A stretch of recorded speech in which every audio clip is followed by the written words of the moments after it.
하정우 감독의 작품 로비가 개봉한 지 일주일이 넘었습니다. 하정우 배우가 감독으로 의 작품이 이번이 세 번째인데요. 2013년 롤러코스터가 첫 번째 작품이었고 2015년 허삼관이라는 두 번째 작품에 이어 10년 만에 신작을 내놓은 것입니다. 그런데 이 영화 개인적으로 기대를 너무 많이 해서 그런지 영화가 전체적으로 난해하다는 느낌을 받았습니다. 그렇다고 아예 못 만든 작품은 절대 아닙니다만 분명 하정우 감독만의 감성이 묻어나긴 했는데 그게 썩 유쾌하지만은 않은 느낌이 들었죠.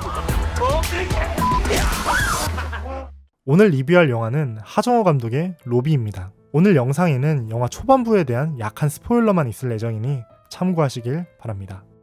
여기 나오는 윤 대표는 스타트업의 대표입니다. 기술이 곧 경쟁력이라 생각하며 회사를 운영하는 인물인데 곧 있을 스마트 주차장 입찰에 본인 회사의 매립형 무선 충전 기술이 낙찰돼야 한다고 주장하고 있죠. 그리고 여기에 반대되는 입장을 가진 사람이 있습니다. 바로 카와구치, 아니 손 대표입니다. 이 인물은 매립형 무선 충전을 주장하는 윤 대표와는 다르게 그보다는 기술력이 떨어진 돌출형 무선 충전을 주장합니다. 하지만 기술보다는 사업에 있어 로비에 특화된 인물이라 늘 윤 대표보다 앞서 있는 모습을 보여주죠. 내 평생 다 바친 이 사업에 그 비수학적인 로비력으로 승부 보고 싶지 않아요.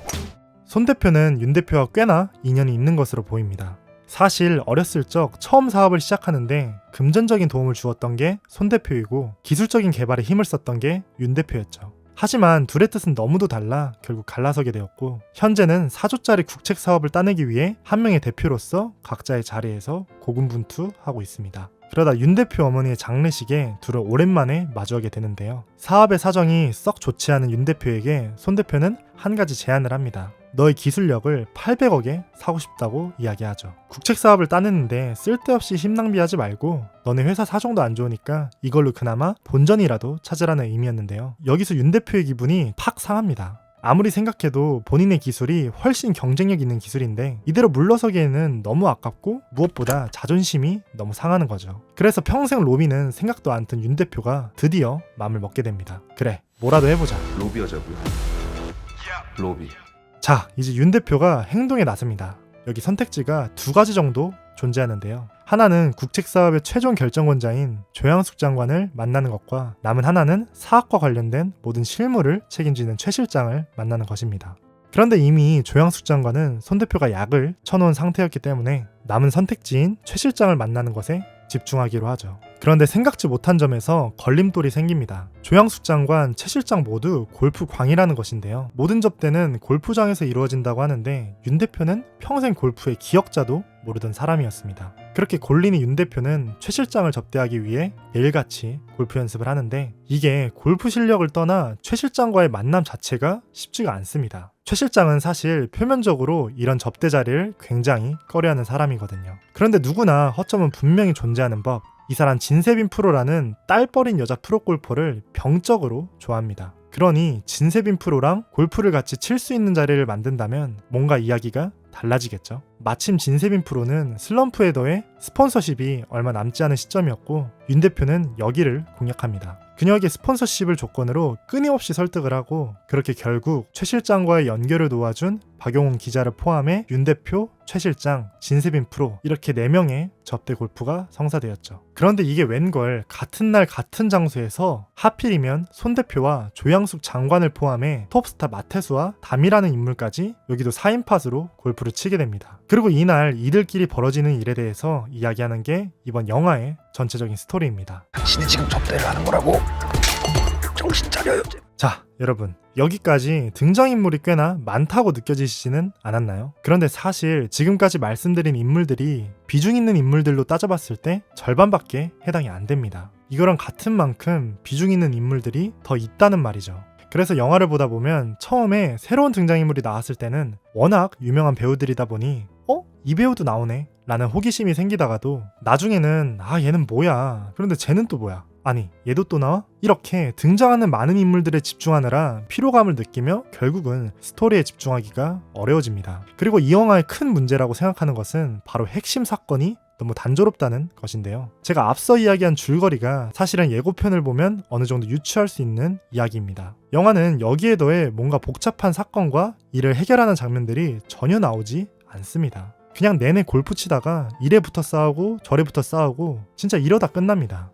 뭐 로비라는 제목이라고 하면 주인공과 빌런의 심리적인 수싸움이나 격심한 감정의 변화나 이런 게 한 번쯤은 나왔어야 하지 않았나 싶은데 이 영화는 매우 1차원적으로 스토리를 풀어갑니다. 사실 하정우 배우를 감독으로서 유명하게 만들어준 롤러코스터가 이런 스타일의 영화이긴 했습니다. 보는 내내 피식하는 요소들이 산발적으로 흩뿌려져 있어 지루하지 않게 영화를 볼 수 있고 별 내용이 없다 보니 부담 없이 즐길 수 있었죠. 하지만 이 롤러코스터와 이번 영화 로비는 두 가지 정도에서 큰 차이를 보여 재미의 결이 극명하게 갈립니다. 첫 번째 차이는 대사의 전달력입니다. 롤러코스터는 하정우를 여러 명 데려다가 영화를 찍었다고 할 정도로 그만의 유머 코드를 끊임없이 집어넣었습니다. 그런데 이번 영화 로비도 그런 유머 코드가 분명히 존재했죠. 하지만 대사가 잘 안 들렸습니다. 이게 배우의 전달력이 약하다는 부분도 분명히 있지만 배우의 잘못이라고만 보기는 애매한 게 애초에 등장인물이 적었다면 그 캐릭터에 대해 점점 이해하고 이야기할 법한 것들에 대해 어느 정도 감을 잡고 대사를 듣게 될 텐데 이번 영화는 그럴 수가 없었습니다. 등장인물은 많고 그 인물들마다 이야기하는 방식이나 유머 코드가 제각기 달랐거든요. 그래서 그들이 뱉는 유머를 전부 다 알아듣고 넘어가는 것 자체가 굉장히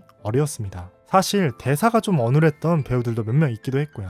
그리고 이건 좀 개인적인 어려움일 수 있는데 골프의 나이스온이라는 표현이 공이 원하는 그린에 제대로 들어갔다 뭐 이런 의미라는데 윤 대표가 비율을 맞추기 위해서 최 실장이 칠 때마다 이 대사를 때와 장소 가리지 않고 막 내뱉습니다. 근데 저는 골프를 전혀 모르다 보니까 이게 윤 대표가 억지로 칭찬하는 건지 아니면 잘 들어가서 진짜 칭찬을 하는 건지 잘 구분이 되지는 않았습니다. 그래서 최 실장이나 박 기자한테 뭘 이게 나이스온이냐고 혼나면 왜 혼나는지 잘 이해가 되지는 않았죠. 뭐 이거는 조금 개인적인 경험의 차이도 분명히 존재할 거라고 생각합니다. 자, 다시 돌아와 다음 두 번째로 롤러코스터와 보인 차이는 전하고자 하는 메시지가 다소 어설프게 섞여 있다는 것입니다. 영화 롤러코스터는 다 보고 나서 메시지적으로 전혀 남는 게 없는 작품입니다. 애시당초 비행기 추락이 누구에 의해 발생된 것도 아니고 이 상황 속에서 크게 빌런이라고 하는 것도 없을 뿐더러 그냥 재난 상황 자체에서 우당탕탕 벌어지는 일에 대해 유쾌하게 담아낸 영화죠. 하지만 이번 로비는 뭔가 현실에 있을 법한 불쾌한 인물이 불쾌한 행동과 말을 하고 이걸 얼렁뚱땅 받아주는 주변 인물들을 의도적으로 보여주다 보니 전체적인 상황 자체가 뭔가 좀 메스껍고 이 불쾌한 인물들이 던지는 유머라고 하는 걸 마냥 유쾌하게 넘어가기는 어려웠습니다. 그리고 영화를 보신 분들은 아시겠지만 결말 부분에 사회 풍자적인 메시지를 은연중에 담다 보니